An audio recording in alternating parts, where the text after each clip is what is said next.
I tell it from the heart. And this piece, entitled In Your Arms, is to my parents who are dead. Can you hear me, Mom? Can you hear me, Dad? It's been a while. I hope you're not sad. It's the 10th anniversary of the night we both passed. So I'm visiting your graves to say I joined the SNL cast. Releasing an album on the label Sub Pop. I'm well on my way to reaching the top. Late night TV isn't out of the question, even though I'm afflicted with anxiety and depression. I guess life is good. Mentally, I'm doing quite well, though I still feel my blood run cold at the sound of a bell. Oh, that damn sketch time bell, when my siblings would come hooting and swinging. Bananas and apples at the sound of that ringing. If they performed well and got laughs from the crowd, they'd clap their crinkled hands. Their shrieks were so loud. Some said you were foolish to teach improv to apes, that it was far more advanced than their usual japes. Their brains are too small, their sign language crude. They would only punch down, they'd ruin the mood. But you didn't let that stop you. You gave it your best, until the moment your hearts were ripped from your chests.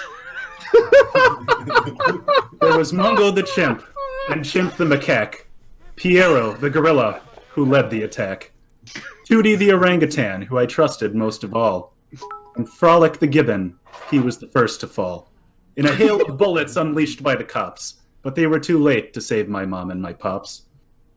You taught them well, maybe too well, for they loved using props. They quickly made weapons out of corn brooms and mops.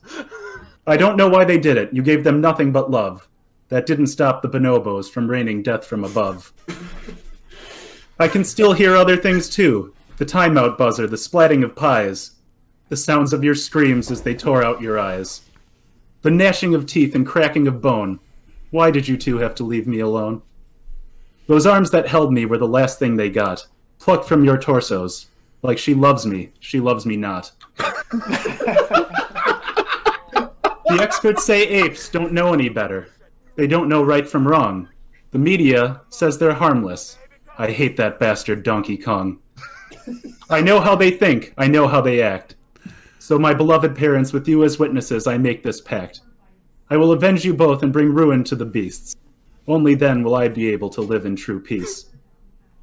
The terrible fact of the matter is that I want to blow their brain matter all over the side of a circus big top tent. I'll use a gun, I'll use a sword, I'll use my bare hands. I will not rest until the apes are exterminated from these lands.